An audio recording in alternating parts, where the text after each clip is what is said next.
Hey, good morning everyone. Good morning, Miss. So we are the last presenters. Okay, so once again, good morning. I am Jolina Masumpad. So before we properly discuss to our proper lesson, let's have first an activity. And I want one participant or one representative speech.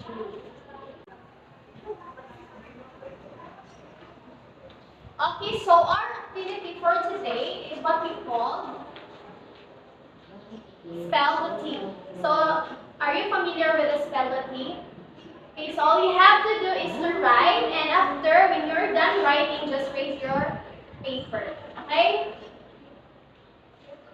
Okay, online siya ha. Okay, so, let's start. First, spell the word denoma. Word denoma. Denoma. Denoma.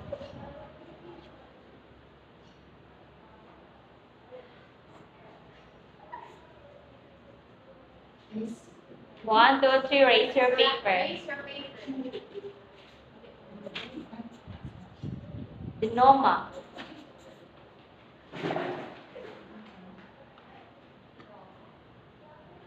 It's wrong. No one got the correct answer. So next.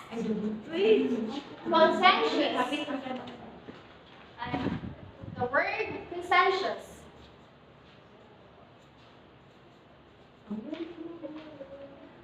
That's that. It's wrong. Wrong. No one got the correct answer. Next. Logorrhea. Logorrhea. Logorrhea. Logorrhea.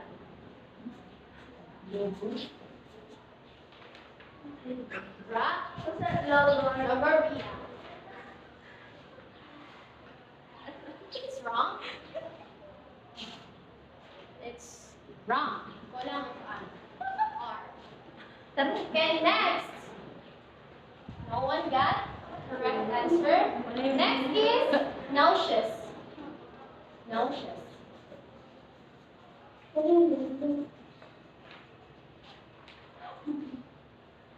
It's wrong. Why is it A? Is that A? Yeah, it's wrong. Alive. It's wrong, gentlemen. No. No, because Tessa got the correct answer. 1 point, Tessa. Next. Last one. A is pronunciation. 1, 2. Pronunciation. It's wrong. It's correct. So, Normia got the correct answer. Okay, so Tessa May got 1 point and Mary Grace got 1 point. So, okay, thank you for your participation. That's it for our. Okay, so for our topic for today is all about developing conversing skills. Okay, the topic outline, writing, the writing process, know your audience, determine purpose, and stage of writing development, the pre-writing, drafting, revising, editing, and publishing. So here are the reporters. Okay, so let's start with writing. Anyone from the class who can give me an idea about the word writing? Yes, Daniella, you have? I think writing is a process or a medium of individual communication. That would be Okay, it's good. Okay, so when we say writing, it is the process of using symbols to communicate our thoughts and our ideas in a readable forms. Of course, it is called a readable form because when we are writing, we see what we write, right? Okay, yes. So in this process, when we say a process of using symbols, because when we are writing, like for example, when we are writing an essay, so the symbol there is, for example, those alphabetical letters, okay, those ABC, and then the symbol of punctuation mark. That's a symbol, and then the space. But when we are writing, there's a space, and then there's a punctuation mark and an alphabet letter. So, writing also, it expresses who we are even after our lifetime. Did you agree with that? Yes. Of course, we agree with that. It is because even though we're not living in this world anymore, and for example, there is a writer and then wala na siya, no? Then na siya ginasulat, especially kung it's related to her or his story. So, wala na siya. And then, if na makabasa sa story, makaana dahil siya nga, okay, ana di ay ni siya.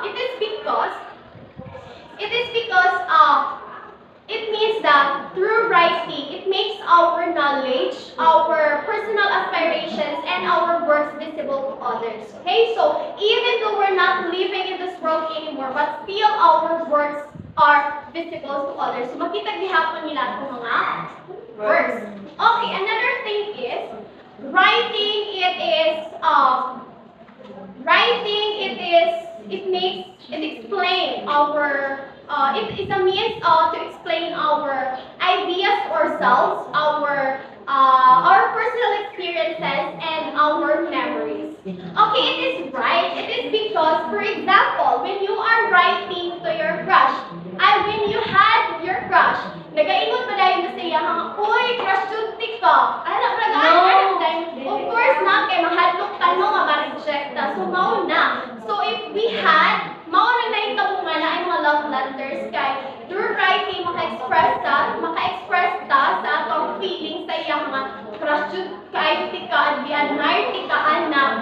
So, afraid man ta, ma-reject ta, to confront her, to tell him that we like her or him, na mahadlok man ta nga ma-reject. So, ato ginabuhat is we express or we're talking to ourselves that kanang siya kay crush Judy ka ay na siya. Another thing is, kanang for example, natay kalagot, makaingon pa dahil ta sa nato ka, kanang tao nga hate kay nato nga, uy, hate Judy ka kay tika. Makaingon pa mo, class? Yes. Sure mo? Makaingon mo nga, uy, hate Judy ka kay tika, anak. No. Of course not, diba? So, ang atong buhaton is magsulat na lang ta. Kay mawa man ta confront her na, uy, hate kay tika, ana. So, magsulat na lang ta nga, kanijot si Kuan ba, kailangan kayo din siya dudang. Kana good, ana, ng mga words. So, through writing, we're expressing our thoughts and our feelings, our emotions to a certain individual. So, nasabtan ba ang writing? Yes. So, ang writing, it's all about, for example, magsulat kasi ng love letters, ganon, and kanang mas kasakit, but hopefully, walay dapat kasakit here in our classrooms, no? And, unsa pa yung mga example, ng writing? It's safe. Kuan, kanang mga take notes for, study purposes only. Diba? Isa siya na example sa writing. Kanang mga articles na ginasulat sa mga journalist, diba? Example na siya sa mga sa writing. So they are, in a way of writing, they're expressing their ideas and they're expressing their personal experience and personal aspirations.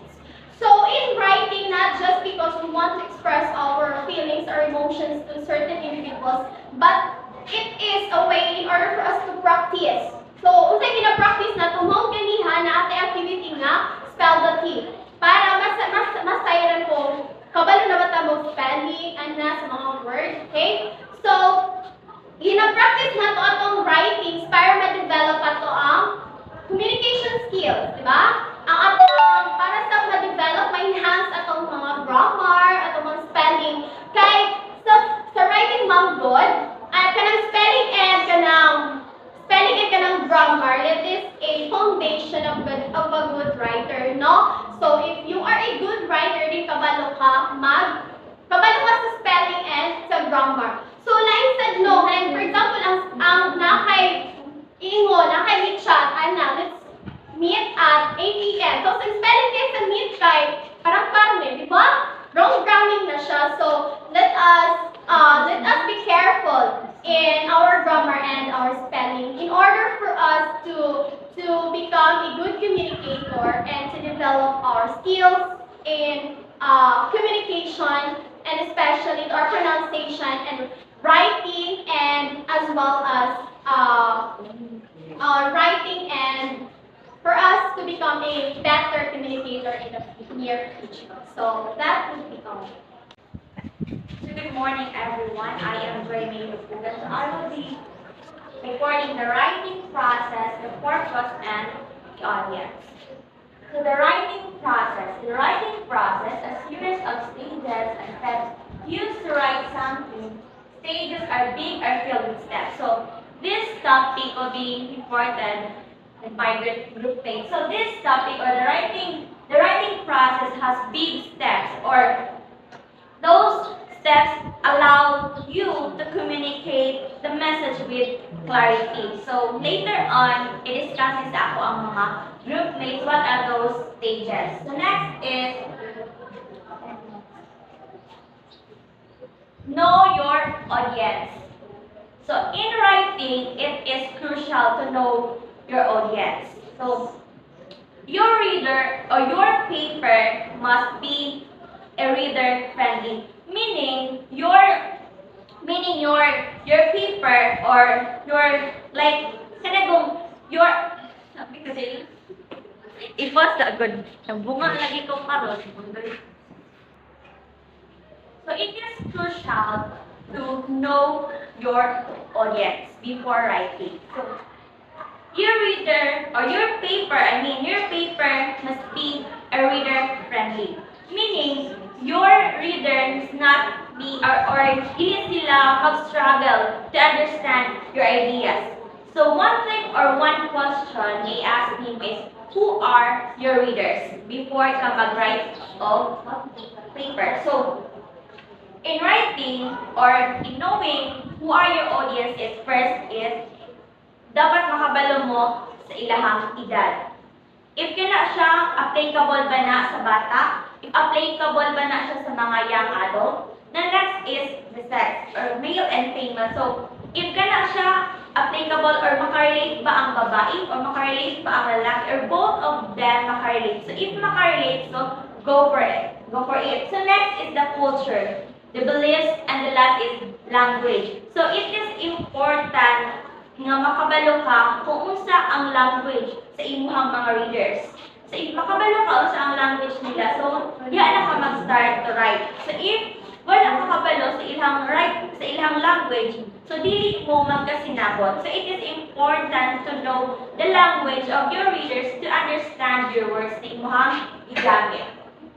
So it is important to know your audience or your readers before ka mag-write. The next is determine purpose. So, kini is consider your purpose. So, sa imong purpose, ngano ka nag-write. So, sa imong purpose, ngano mo ni siya i-publish. So, in determining your purpose, it's always consider your purpose. So, your purpose is what are you trying to achieve or what you are trying to accomplish. So, it usually describes kung saan type of writing ang imong ginagamit. So, first is to inform or explain. It is to inform or to explain an idea to someone. The next is to persuade. Like, for example, you are making an argumentative essay just to persuade or in order to persuade someone. The next is to describe. For example, nagkuhat ka o laboratory report. Laboratory report in order for you to describe what is chemistry sa ubang tao or to someone. The next is to narrate or to tell the story or like you are writing just to express your feelings and emotion to someone. Please notice, class, that the selecting form for your writing is one of the choices that will help you to achieve your purpose. Okay, good morning once again. So since Jolina and Joy already introduced to you the topic, now let's proceed the writing process. So there are 5 stages of writing development. So the first is pre-writing, second is drafting, third is revising, fourth editing, and fifth is publishing. So the first is pre-writing. So pre-writing, consider your assignment, purpose, audience, determine your topic, brainstorming, arranging of details, and overall, it is for making decision about the assignment or the topic. So, pre-writing is a step in writing process that precise the actual writing or the initial draft of a piece. So, for example, in making a article or essay, there is a topic, right? So, for example, bullying. So, bullying is broad title or broad topic. So, we need to do is first is topic selection. So, the topic selection is for the assigned topic. So, for example, like bullying. So, first, it's related to brainstorming. So, brainstorming also is writers begin the core ideas and jot down all the thoughts and ideas about the topic. So, next is research. So, research is common because money ato ang always na gina-use if mangita tag sources of ideas like mag-search ta sa internet or sa mga books or articles. So, next is free writing. Ang free writing is the same lang siya sa brainstorming in which wala siya gina-base na kanang mga kaning format because ang word free writing, di ba? So, understandable naman kayo siya. So, ang free writing job, ay kani siya parang mura na siyang idea lang na related gyapon siya sa isang topic. So, for example, sa bullying. So, di ba naman yung mga types like mga cyberbullying. So, kanan na way of steps of free writing, makahanap na siya sa writer para madali siya maka-create o kaning sentence or paragraph sa next is outlining. So, outlining, sa outlining is for example, mag-engage of mga ideas and then na-related sa isang topic, tapos mag-create siya of sentence and then i-connect ang all and then dyan na time na maka-create na siya of kaning sentence na related sa isang topic. So the last is mind mapping or mapping is also known as webbing. Help the writer develop a series of ideas in advance of writing their first draft. So, for example, sa essay, di ba, sa natay topic, bullying, so, natay three parts, the introduction, body, and conclusion. So, para maka-create o kaning first paragraph, so, magpatag mind mapping for us to construct a sentence with regards about the topic. So the importance or the purpose of rewriting is to help writers prepare for writing of an initial draft of a piece or a piece of topic. So that's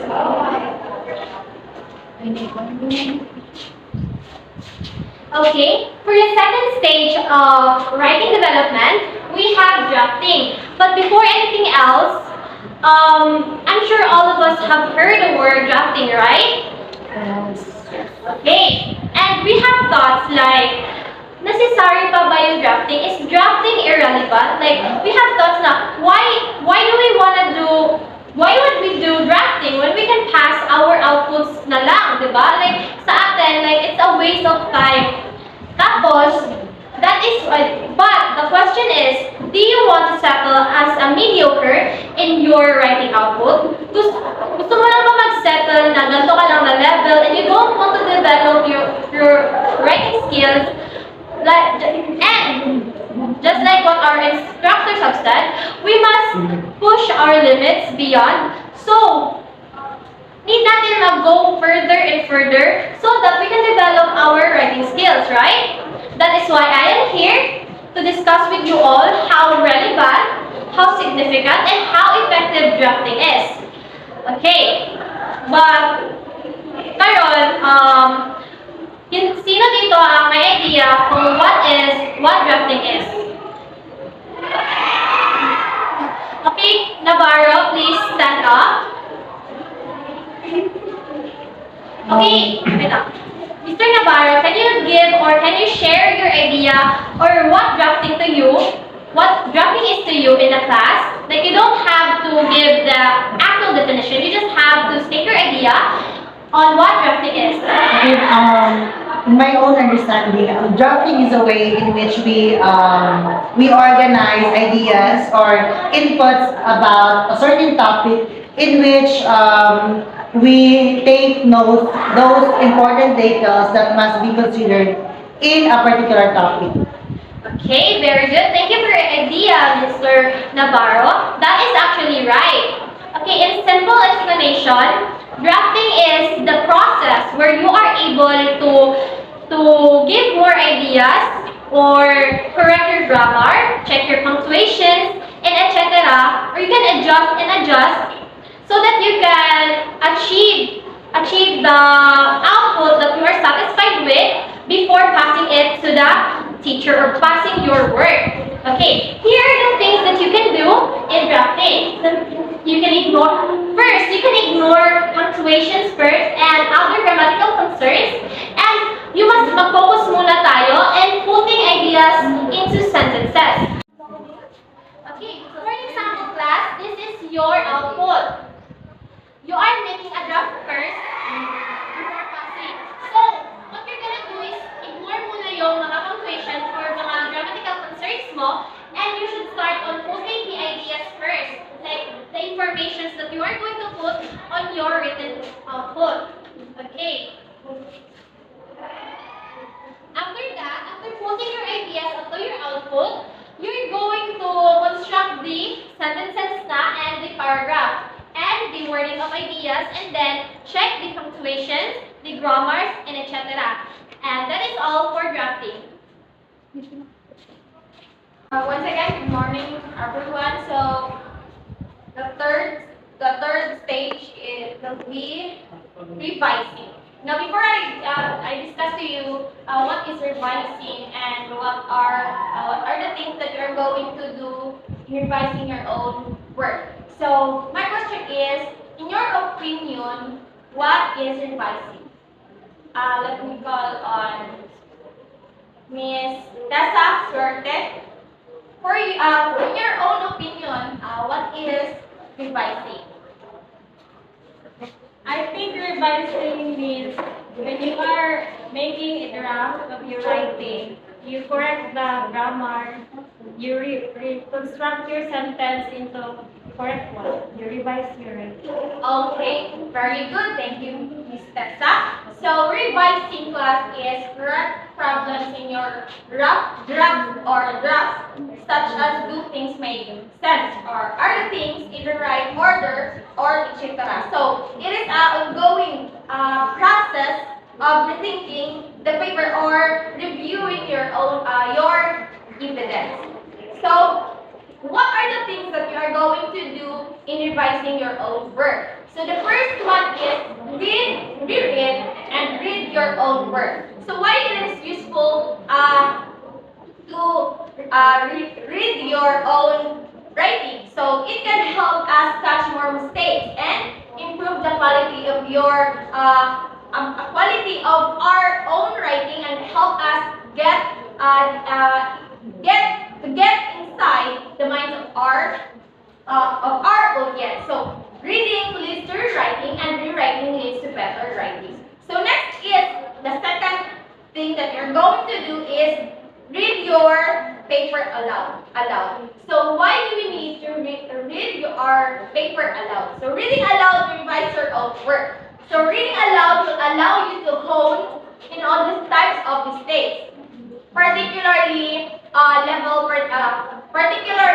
level grammatically mistakes, so which are often overlooked as to read the paper silently.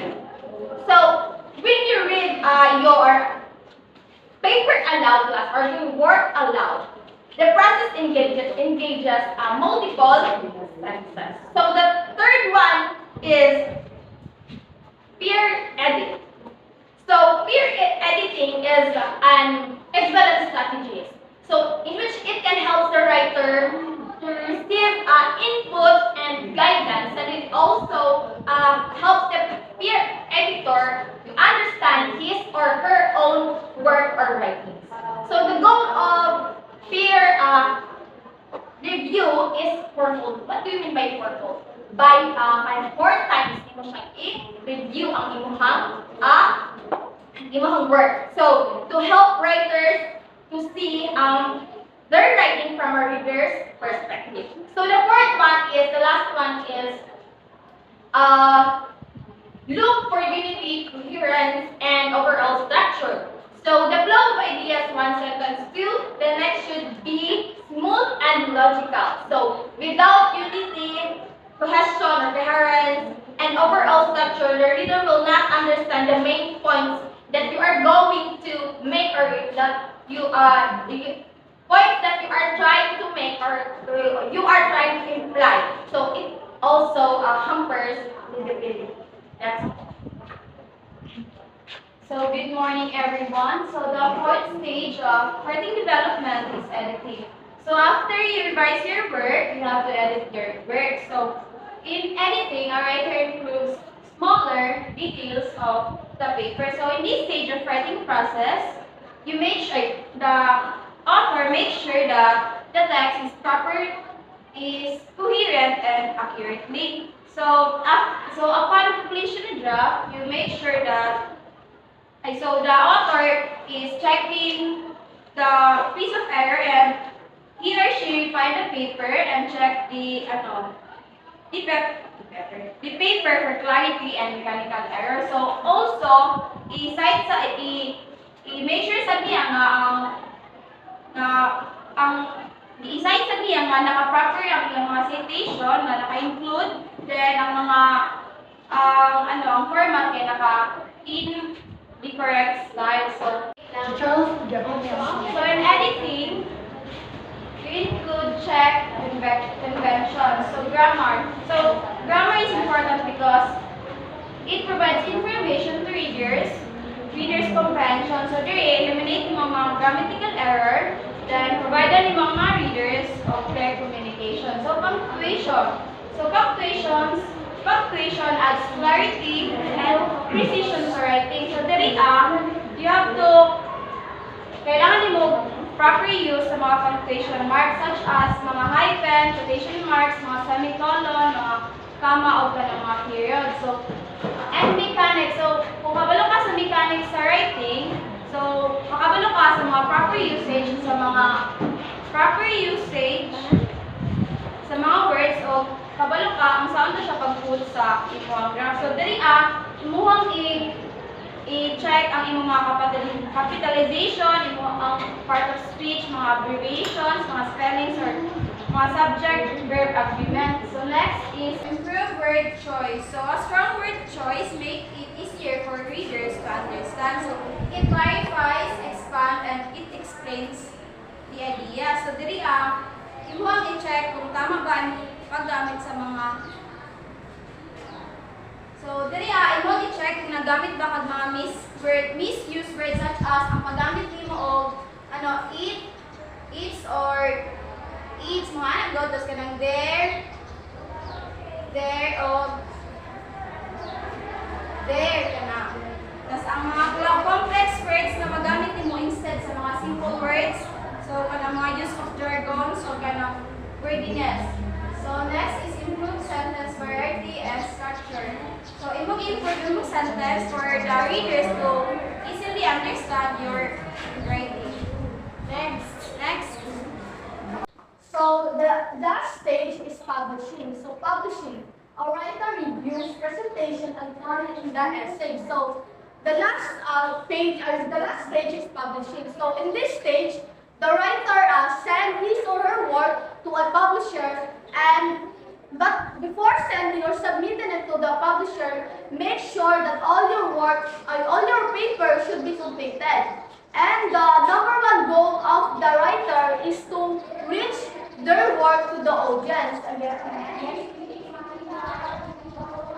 we have a free of formatting errors, submit the picture and electronic application, design, printing and recording, and sales, marketing, publicity. And we are free of printing, so that we are dapat sa free of formatting error kay naka-indicate na dapat kay wala na dapat error sa publishing. Dapat complete na siya, wala na mga error na makita, then submit to the picture and electronic application. electronic. So, before anything else, dapat ang writers kay i-submit first sa teacher or sa head na para ma-check or ma-double check if na ay mali. And let's focus on the accusation. So, in this step, the writer sent a copy of his or her work to a multiple publisher. If the publisher is interested to your work, he or she will call a acquisition team to discuss the advantages and disadvantages of your work. And the acquisition team is not all about the editors. It's also all about the sales marketing, publicity department, and to evaluate how your work will sell into the current market. And if they like your work, they will propose a proposal or a contract. And the time the writer will sign a contract, it is the beginning of the editing process. Again, we have the three part of editing process. We have the structural editing. It focuses on good organizing of your work. The content editing. So from the word itself, content, it's all about the information, the flow, the translation, and the wordings. And lastly, the technical editing. It is in this step, the editor will double check if na ay mali na makitaan sa imuhang work. And the second step is the design, printing, and proofreading. So diri kay naka-edit, diri kay buta kanila design ay imuhang work para ma-look presentable siya when printing na siya. So para ma-focus ang attention sa mga viewers or sa mga audience nimo. And lastly, sales marketing publicity. So diri kay gina-promote na imong work, and the best promotion sa imong work is through social media. So aware ta na ang social media kay grabe kang influence sa tuwa. So mas madali ang pag-sales at marketing ang imong work if mag-undergo siya sa social media. And that's all for publishing. Thank you. Okay, so to sum up our topic, it's all about writing. So in writing, we can express our thoughts, our ideas, our opinions in a certain things. Okay, and then in writing, we have also to consider the process, which is the stages of writing development, the pre-writing, the drafting, revising, editing, and publishing. What's the purpose of these stages? In order for us to create